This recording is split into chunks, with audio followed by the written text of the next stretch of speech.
with your opening comment. All righty, thank you. First of all, this is a heck of an honor to be participating in the Peach Bowl against Arizona State. Obviously, it being the quarterfinals of the college football playoff, but to be part of this game is a fantastic honor, and one that we're really proud of that we've gotten to this point. We obviously have a ton of respect for Arizona State and the job Coach Dillingham has done. They're a very good football team. You don't win the Big 12, as we know how hard that is around here to win a Big 12 championship, and doing it in their first year in the conference. His second year at Arizona State is a heck of an accomplishment. I touched on earlier, they're a plus 14 in the turnover margin with only 8 turnovers, and they've created, I believe, like 22 turnovers defensively. They pride themselves on running the ball. Scadaboo is a heck of a player. He's got a ton of fans in our building, I can tell you that. We didn't know we were getting ready to play Arizona State, and we've been watching them here for about the last year and a half, and like, this guy's a monster. Now we got to try to figure out a way to stop him. Like I said, I think Coach Dillingham, I've followed his career for some time now, and I was kind of in his shoes a while back, where I was kind of the hot guy, and you're winning, and you keep finding your way up the ladder, and the job that he's done at Arizona State from year 1 to year 2. In this day and age of college football is extremely impressive. And so we're looking forward to the opportunity. It's a heck of a challenge. Appreciate the invitation, and looking forward to seeing everybody in Atlanta. All right. Thanks for that, Coach. All right, Coach Dillingham, you're up. Take your opening comment, please. Well, first things first, we're excited as a football program to be going back to Peach Bowl. Obviously, one of 8 teams left in college football. That speaks for itself for everybody who's left playing games when it comes around New Year's time. In terms of Coach Sarkisian and his program, it's remarkable where he's taken that program. I mean, from preseason being picked to win the national title to following up with playing national championship level football throughout their transition to the SEC. They've just had an incredible season. He's a guy that I think everybody's on offense has studied, has watched, has learned from, either having the ability to go meet with him personally or from afar, like myself. I don't know many people, so I just kind of have to Google things and find things out different ways. But no, I know our staff, our offense coordinator and Coach Sarkisian have a great relationship, and there's a lot of similarities that they do offensively that they do. And I just have a lot of respect for their football program. When you watch football teams and you see teams that are very creative but also simple, you have a lot of respect for that. And their guys play extremely hard. They have extremely good players that play extremely hard, which is not fun to play. You would like extremely good players to not play hard, but they have the combination of their players are very good and they play hard. And they're very fundamentally sound across the board. And this is going to be, like I told our guys this morning, this is going to be a great challenge for us to compete versus a team that has spent 4 years preparing to compete for a national championship. And we're in year 2, and we're excited for the opportunity to do it at the Chick-fil-A Peach Bowl in Atlanta with 8 teams left. Thank you. All right. Thanks, Coach. Appreciate that. All right. We'll go right into questions. Again, please make sure your name and outlet are listed on your screen.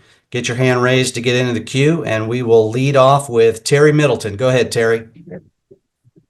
Coach Sarkisian, during the last game against Clemson, Texas only had 2 penalties. This suggests that you guys are preparing in a physical, a mental way that you never had such low penalties. And I'm just curious if you would take us in to how you guys are preparing. I know you're going to probably say it's just like we always do, but it seems like the bar has been raised. Can you just walk us through what's going on inside the locker room? Yeah, Terry, we had a real come to Jesus meeting after the SEC championship game when we essentially lost that game because of penalties. And we just said, we're not going to do that anymore. And we're going to play as clean football as we can play, as fundamentally sound football as we can play, still be aggressive. We never want to lose our stinger, and we never want to lose our aggressiveness, but we can play smarter. And Honestly, I critiqued one of the penalties that we got today. You can't hit the quarterback late, and that was one of our two penalties Saturday. So we're continually trying to preach playing smarter football, as well as playing hard and playing tough and playing physical. But quite frankly, that just came out of a come to Jesus meeting coming out of the SEC championship game. All right, we'll take our next question from Bob McManaman. Go ahead, Bob.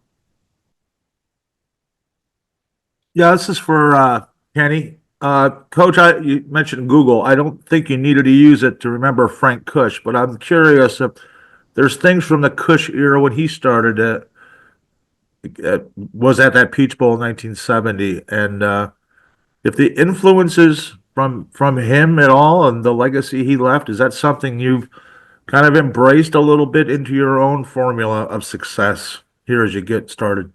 Yeah, obviously Frank Cush, I mean, he's all over our walls. He is the history of this program.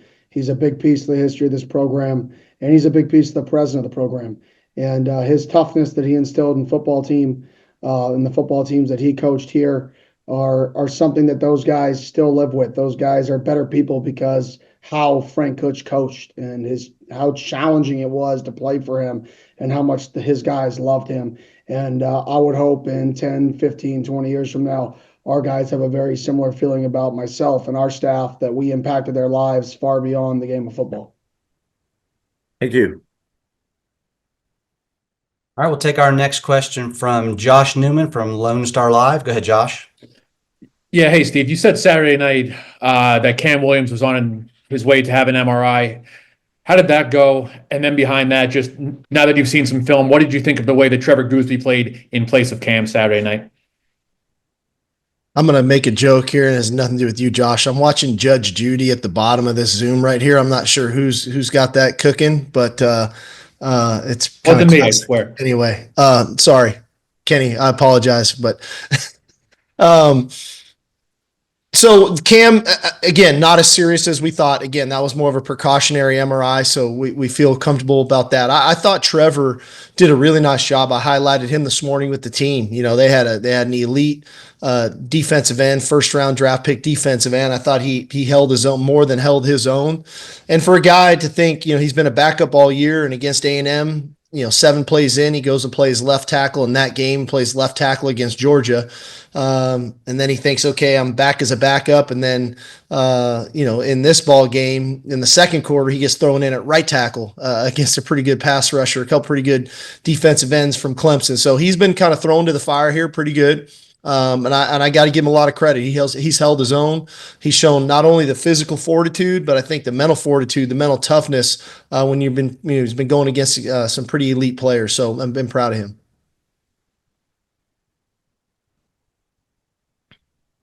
All right, we'll take our next question from Jordan Spurgeon from Sports 360 AZ. Go ahead, Jordan.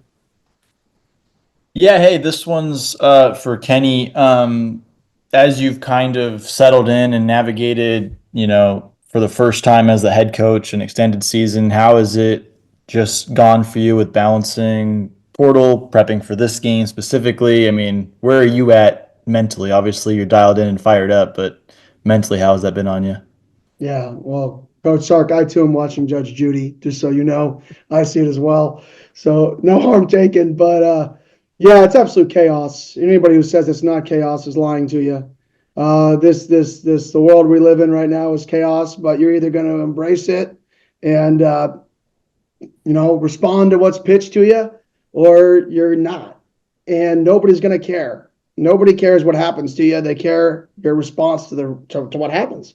And I think we're over here. I mean, I couldn't imagine playing in a game last week with what we were doing. We had it easy. I really couldn't imagine what Coach Sarkisian had to go through last week with the portal and opening, while also preparing for a gigantic football game.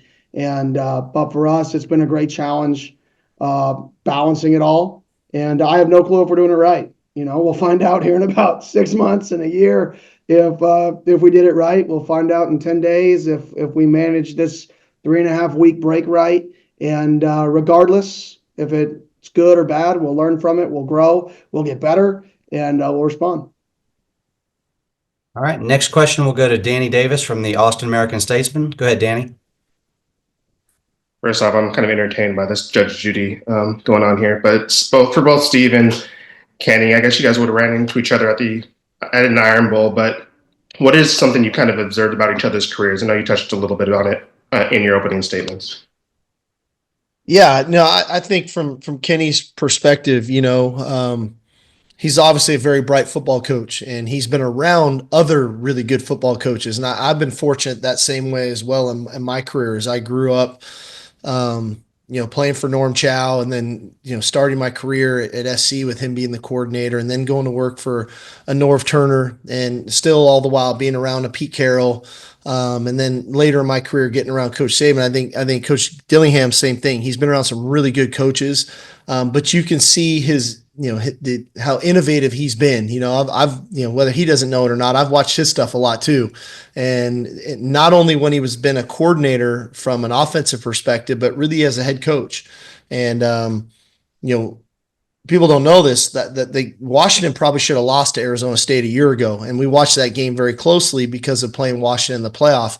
And the way he attacked them, not only on offense, but on defense, on special teams, that was a head coach that was trying to win the game. And so I have a lot of respect for him in that approach. This isn't, a lot of guys put on a head coaching hat and then they go find that head coaching manual and they just kind of cookie cutter it because that's how we're supposed to do it. And I give him a lot of credit. And I have a lot of respect for him because he does what he thinks is the best thing to do. And sometimes that's not always what the manual says to do. And in this day and age of college football, we all have to continually evolve. And I think he's blazing a trail for some older coaches to look at to say, hey, maybe there's a better way. We don't have to always do it the way we've always done it before. And I think we've all got to think that way. This is a new era. There's a lot of change going on. And so we've all got to think outside the box a little bit. And I credit him for doing that. They've done a nice job.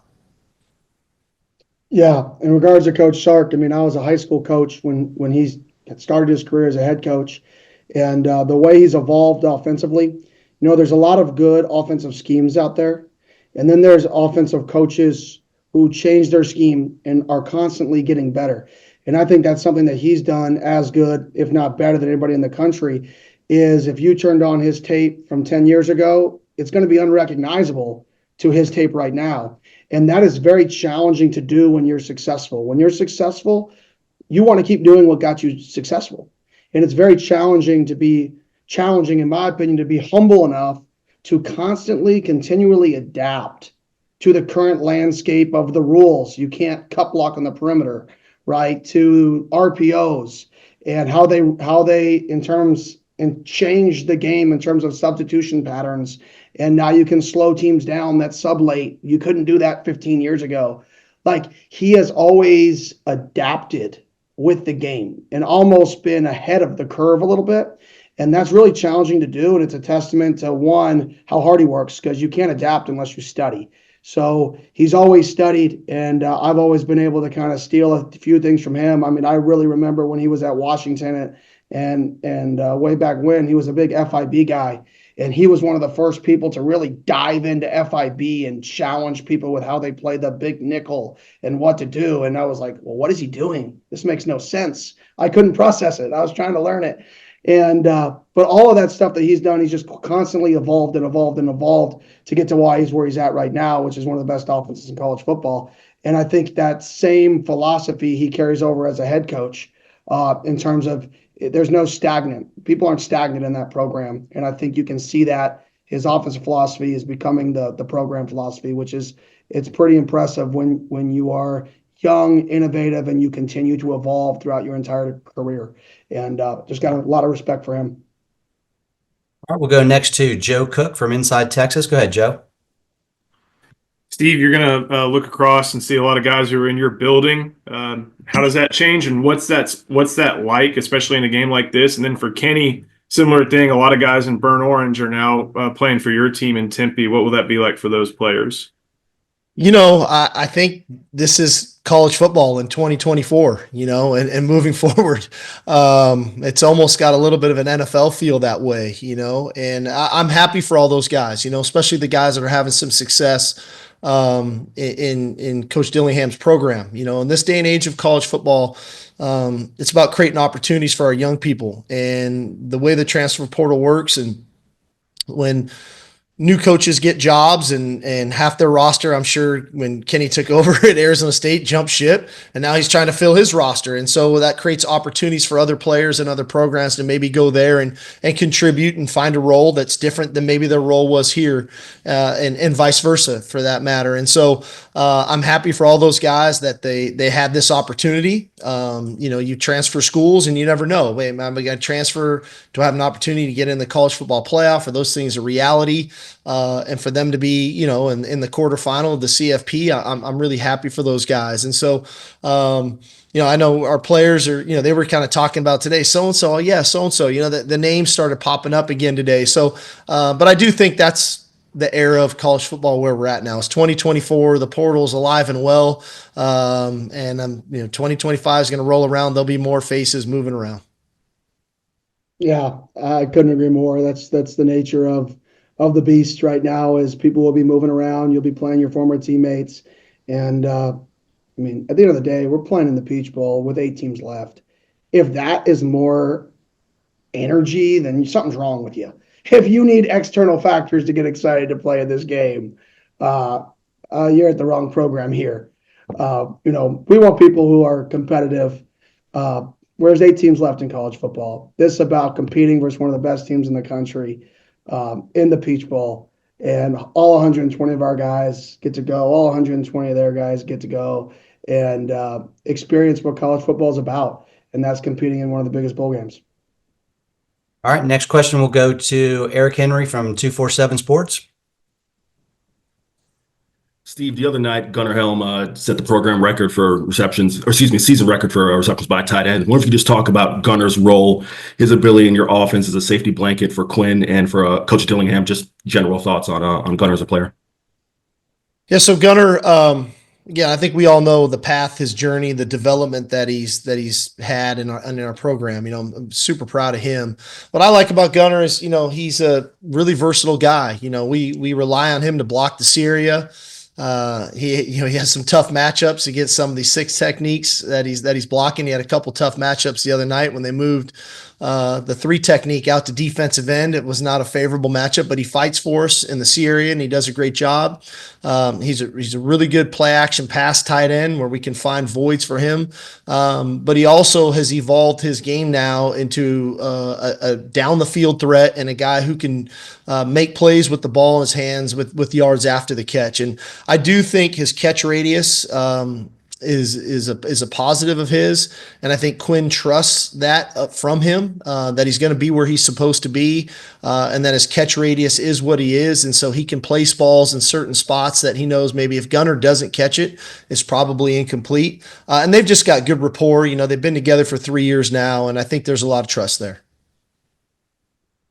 Yeah, I think he just described his gameplay pretty good right there. Overall, really good player. They do a good job getting him open in the middle of the field with the play action game, the screen game, and then they use the width of the field so well that the middle of the field opens up for his game, and his length and size and the fact that he is a good C area blocker sets everything up in between the hashes for him, whether it's vertically down the field, whether it's over the ball spacing concepts, or whether it's screens at the line of scrimmage. The way they set up their offense really allows a tight end to dominate in between the hashes on early downs. And I think he does a phenomenal job of that with his catch radius and his physicality.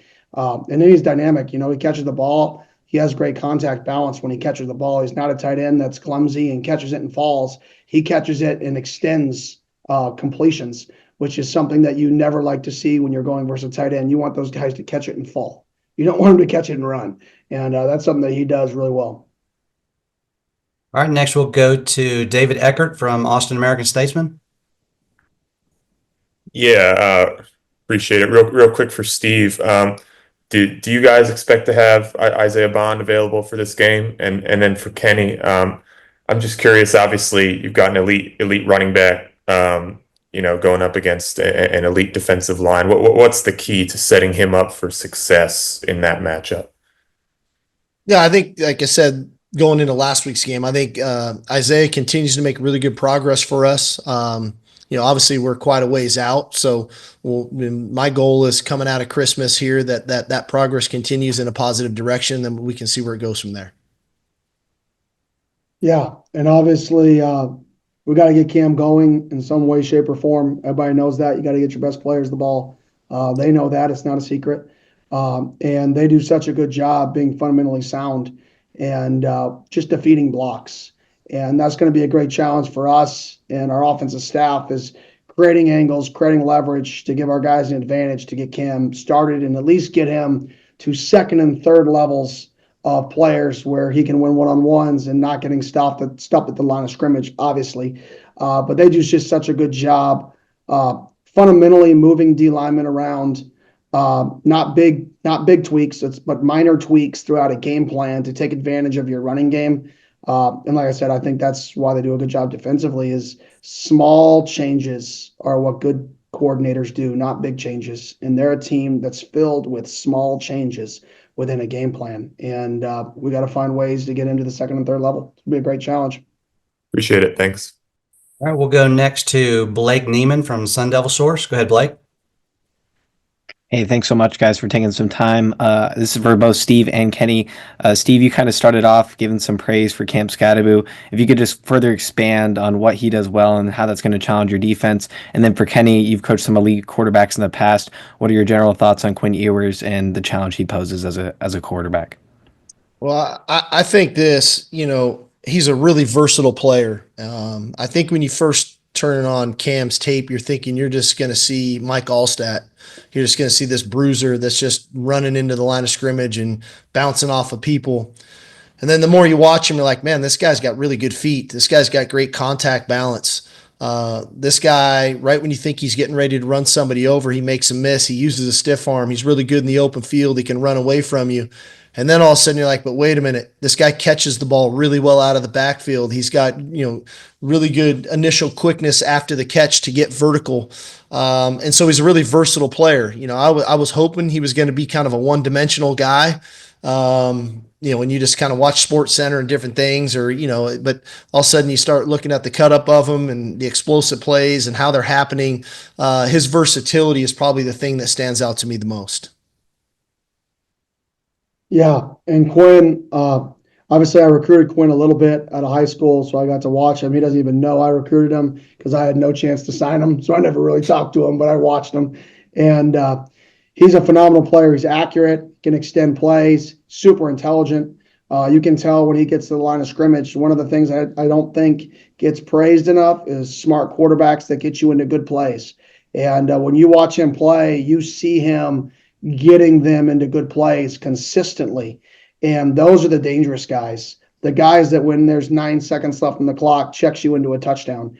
And he does that consistently. I know Coach Sark even alluded to it after their game, checked him into 2 runs. You can see that. And you can see that the power and confidence that creates for a quarterback is huge.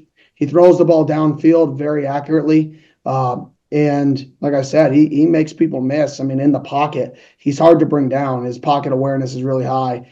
And then when you can throw versus one-high teams outside the field numbers as a quarterback, that's a complete eraser. When you can throw the ball and you have confidence throwing the ball outside the numbers of the field in single-eye defense, that erases single-eye defense for the most part. And he has a lot of confidence in that. And they do a lot of things to get the ball out there, which puts stress on the defense. So kudos to him. All right, we're going to try to get to as many questions as we can. Time for a few more. Let's go next to Chip Brown from Horns 247. Go ahead, Chip. Hey, Steve. As well as y'all ran it against Clemson, you did have some runs stuffed in short yardage situations. I just wondered after looking at the film if there was any trend there. Some bad planning, some bad execution. Without getting into the particulars on which plays were which. It was probably could have planned it a little better, and we definitely could have, in a couple instances, executed better. So, I hated that because I think a couple of those could have really changed the momentum in the game. The one was after a turnover, and we had an opportunity to go up 28-7. We didn't capitalize on that, and then the other one there. we had I think it was 3rd and goal from the 2, and we lose a couple yards and we settle for the field goal, which we got 3 points. But those two incidents stand out to me the most. But I think it was a combination of things.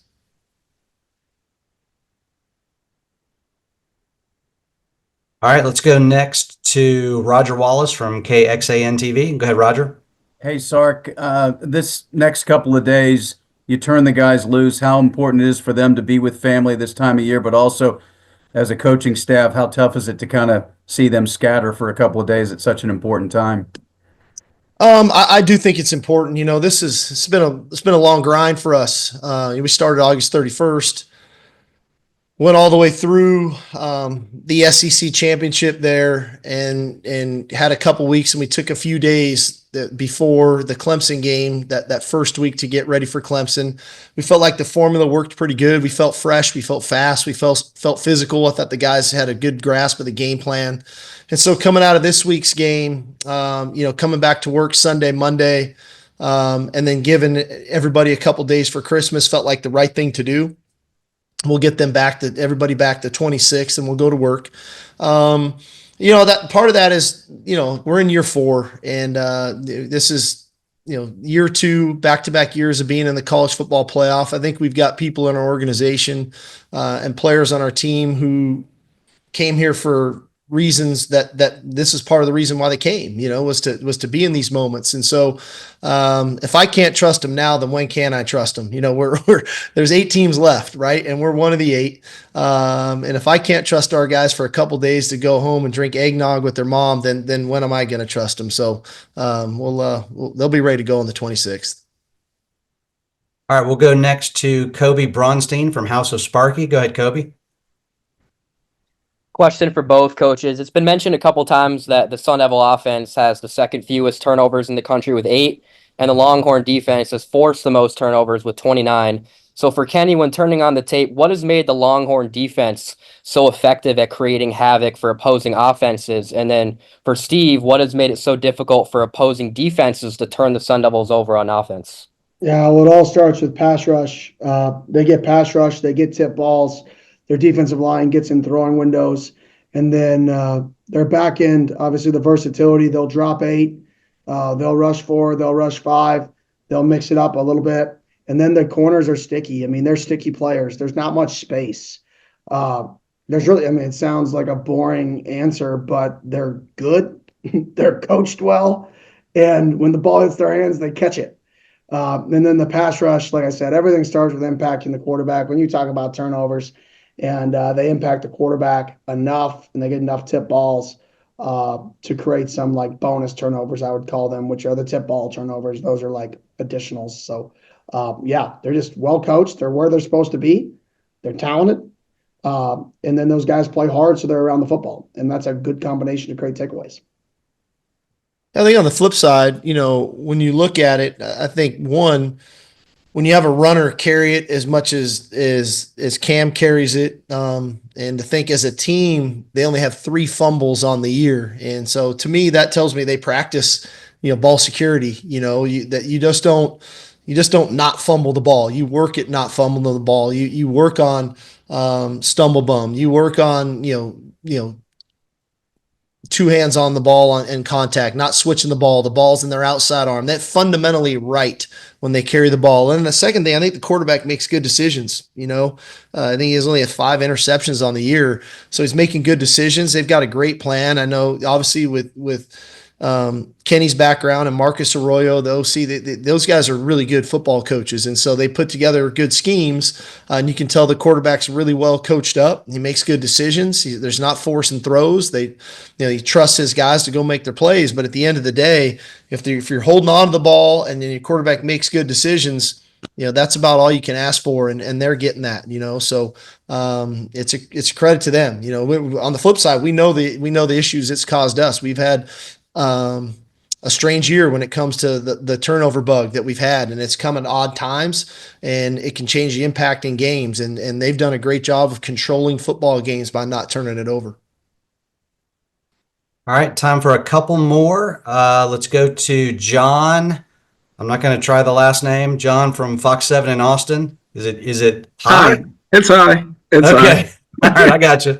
All right. This is for both coaches as well. Coach Sark, you talked about being proud to get to this moment. You've always talked about how much you love this team.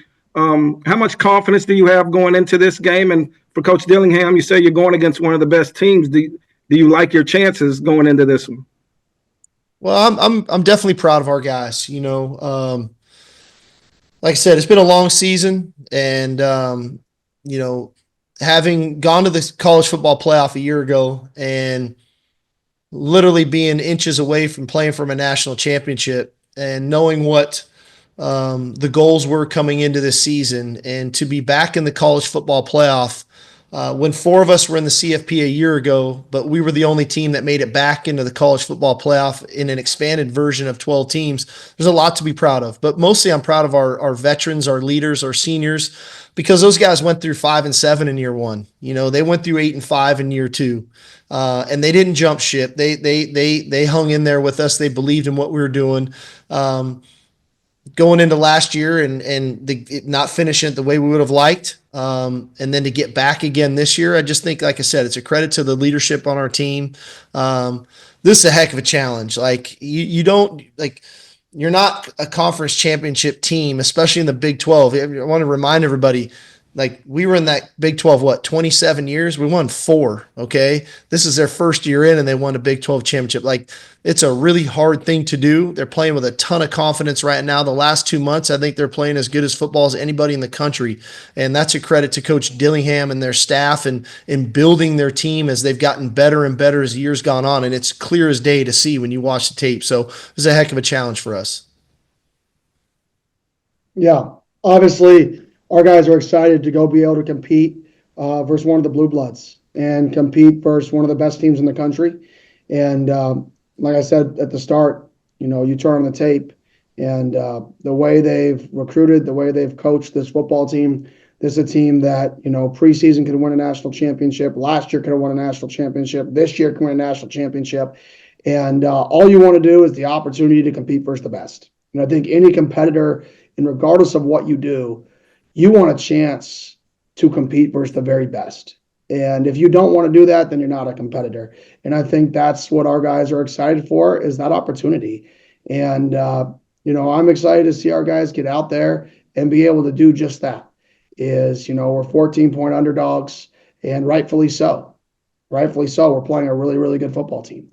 But at the same token, I'm excited to see our guys go compete as hard as they can compete for as long as they can compete, play smart and tough football, take care of the ball, and be about the team for 60 minutes and see what happens. All right, we'll go next to Kirk Bowles from the Houston Chronicle. Go ahead, Kirk. Yeah, Kenny, on the transfer portal, you have so many ex-Longhorns. Is your philosophy just to call Steve and say, hey, I need a D lineman or a safety or a wide receiver, or it just happenstance you target so many Texas players? And Steve, do you think Kenny owes you a player like Cam Scatterbo for all these loaners? Yeah, that is 100% our philosophy. He's actually going to give us Quinn and a few other guys this week, so I'm fired up about that. He said he was going to give us about 6 or 7 dudes for this game. He's just going to let me know on game day, so I'm excited for that. But in all seriousness, we knew we were joining the Big 12. And I had a strategy, and we had a strategy as a staff when we were joining the Big 12, that we were going to play games in Texas. So we wanted to recruit Texas at a higher rate. And we felt like where we were as a program, being kind of in between Hawaii, Utah, Southern California, and then Texas, that within 2 hours, a kid from Dallas or Houston can fly to us.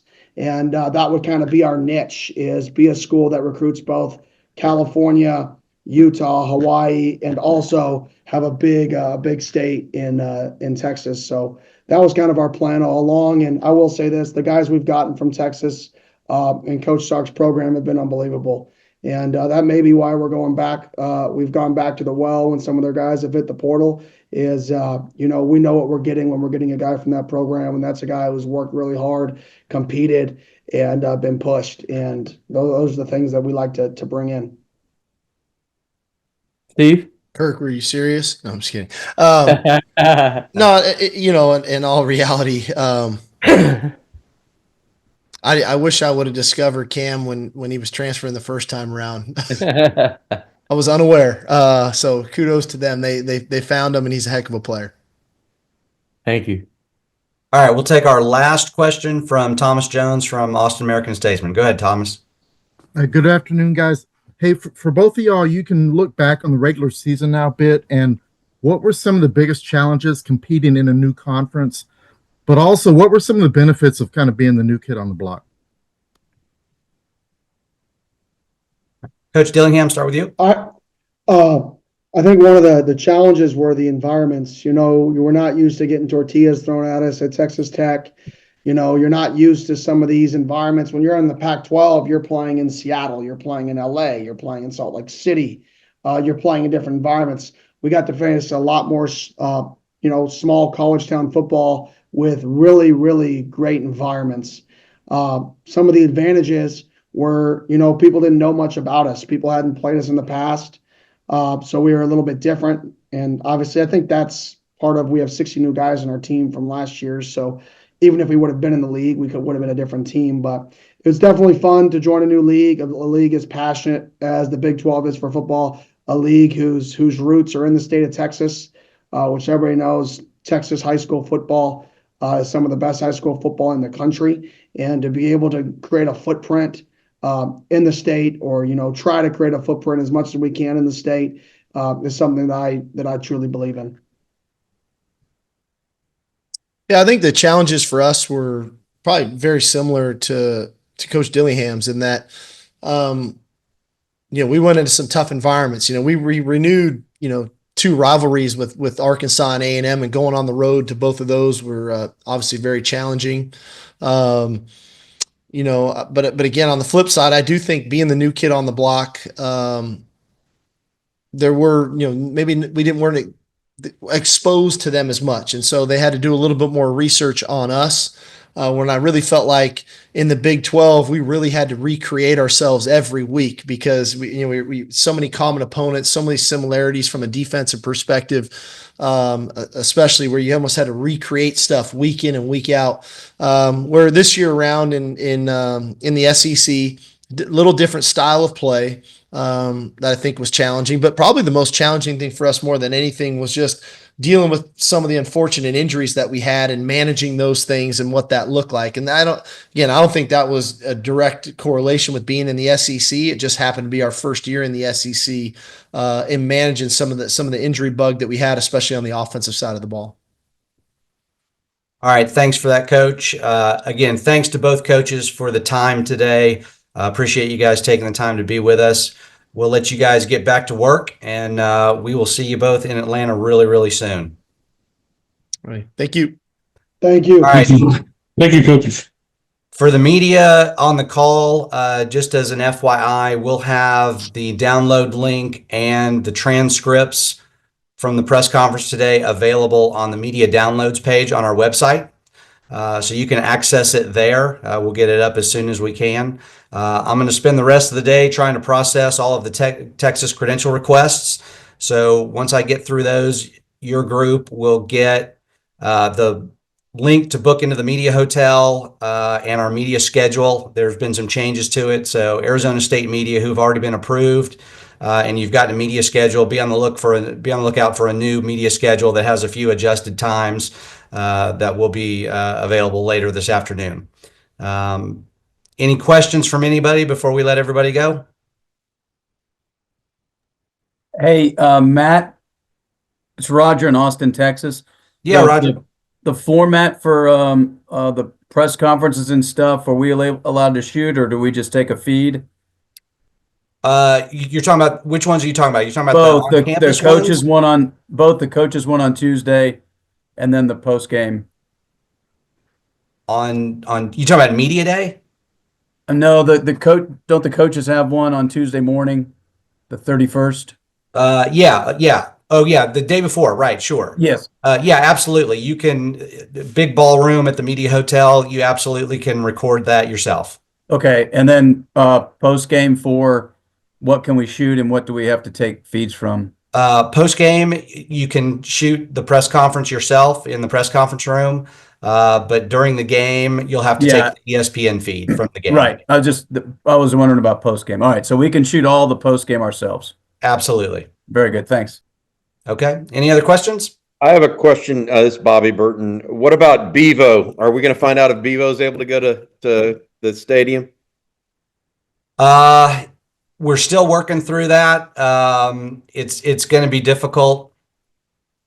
The reality is, as much as we would love to be able to do it, the sideline space at Mercedes-Benz Stadium just does not have the space that we need to erect his enclosure. And so for the safety of Bevo and the players and the media and the camera crews that are on site there, it doesn't look like we're going to be able to accommodate them. Thank you. All right. Anybody else?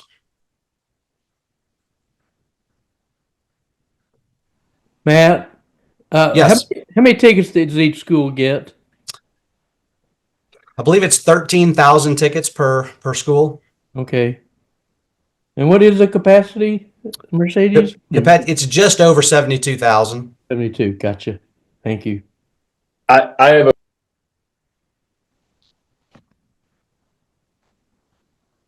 Oh.